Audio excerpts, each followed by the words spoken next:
What up guys, another Patreon episode for you today. We're going to cover 5-minute faces and painting smooth flesh. We've got this Goliath and this Space Marine head down here. They've been primed black and then zenithalled with white.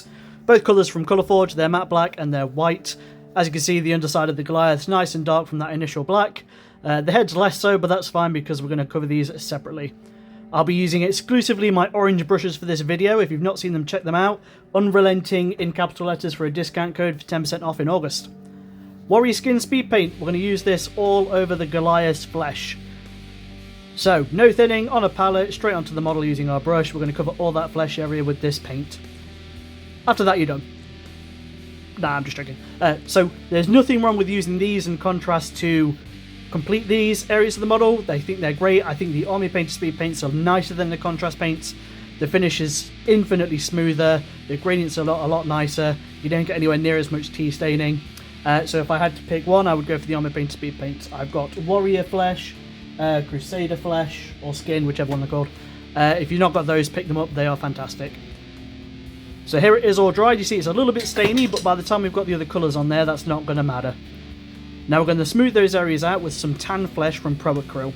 So onto our palette, tiny bit of water, and just on the broader areas of muscle, we're going to apply this in a thin layer. And all that's going to do is smooth out the colour that's underneath it and get rid of that tea stainy finish of the speed paints so that these don't look like they're speed paints. I use speed paints in contrast as base layers, especially for skin. It's just a really nice, easy, sound way to do this. And then using a little bit of precision, we're going to make sure those recesses stay filled with our speed paint. Now, on some of the muscle areas of this model, I admit they're a little bit darker than I'd like them to be. But we're going to balance that later when we've got the rest of our colours down. This Goliath's going to be orange and grey. By the time we've done our base, which is going to be a dark rust metallic, we'll be able then to look at the skin and think, okay, it's alright, it's fine, it balances, or do I need to go in and brighten up some of those recessed areas? But the most important thing is to get these areas smooth, those sides of the head, the big broad biceps, the shoulder muscles, just to get those smooth and all fleshed up. And again, there's no point stressing too much about the finish of this area on the model now because we've still got the rest of the model to paint, so if we need to, we'll come back to it later. Don't forget to paint the hands and the fingers, so holding the brush at a side, we'll drag it down and catch those lovely raised areas in the knuckles. Super duper, Alice Bloody Cooper.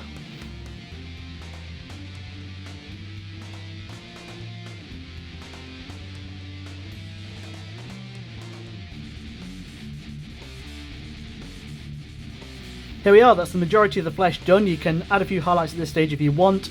I tend to keep this focused around the face. So Targor Raid Shade is from Citadel. It's a lovely, lovely paint. I always thin it down with a little bit of Lamium Medium for two reasons. To reduce the strength and to get rid of the shiny, glossy finish that all Citadel shades have at the minute. We're going to focus this around the details of the face and the head, so around the eyes, the brows, the temples, and then I'm going to apply a little bit of this into the recesses of the muscles where I've gone a little bit mad with that tan flesh. Again, this can push it to be quite dark in those deeper recesses. If we need to up it later, we will do, but there's no point doing that until the rest of the model's done, so that we can see what needs balancing out and what doesn't.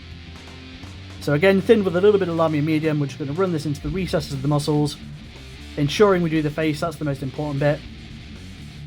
And there we go. We're going to give the face a little bit more love by mixing pale pink and tan flesh.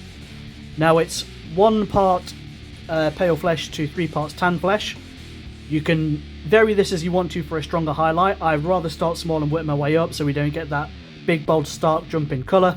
I'm going to use this to smooth out the head, the sides of the head where his mohawk is, his eyebrows. Admittedly, he's not got a lot of face on show, but don't worry, we're going to come back to faces shortly. There we go. Now, if you want to up that, we can do. We can mix a little bit more pale flesh into our tan flesh mix, but I am happy with him. I think that flesh looks great, and again, it looks a little bit jumbled at the minute, but when we finish the rest of the model, he'll look great. 5-minute faces. This is what I cover in my workshops, and it always goes down the storm. Crusader Skin from Speed Paint. We're going to paint the whole head with this colour. It's important to ensure you get all the areas covered. That includes the underside of the face, nose, mouth, eyes, around the back, ensuring anywhere that hits the flesh is met with this colour. Now again, you'll see the result of this colour is so much smoother than the Citadel versions. If you did only have Citadel available to you, I'd use Gulliman Flesh here. There we go. Give plenty of time to dry. And there we are. And again, there's nothing wrong with leaving it at this stage. This is what these paints are for. They're fantastic. Now we're going to jump into some pale pink. So this is a little bit lighter than the Goliath we were painting. I've thinned this down with some water, and we're just going to add some subtle highlights. So we're going to do the brow, the nose, the chin, and the cheekbones. The old Games Workshop adage is faces and bases make models look aces. I agree, but people spend a lot of time on faces. There's a lot of worry and anxiety around painting faces to a high standard. Using 4 or 5 paints and 5 minutes, this video will show you how to get them looking absolutely wicked. So again, I'm using my orange brushes, holding that really lovely tip. We're just going to gently apply this paint on the areas I mentioned. And you can see it's not a stark jump, it's a slight jump, so that's fine. We're then going to get our Targar Rage Shade and our Lamia Medium again. And I'm going to mix this to about 3 parts medium, 1 part Targar Rage Shade. I'm going to give this an all-over coat, almost like a glaze. It does 2 things.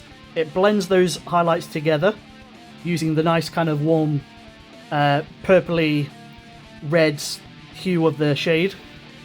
And it also ties in our eyes, our nose. It gives those recesses a little bit more definition and depth.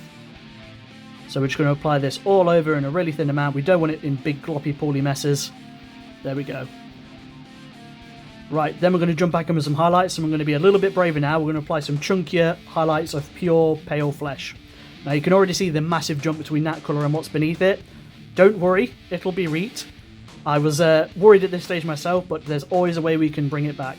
So we're going to apply this as kind of our settled skin tone, so what we want our final finish to be. And that's going to be this pale flesh. So again, we're enhancing the highlights we've done before and jumping them back up after our glaze. At that stage, I decided we're going to apply it on more broader surfaces of the head. So we're going to do the forehead, the sides of the head, either side of his mohawk. And we're going to use this to almost chunky highlight over where our recess shades are.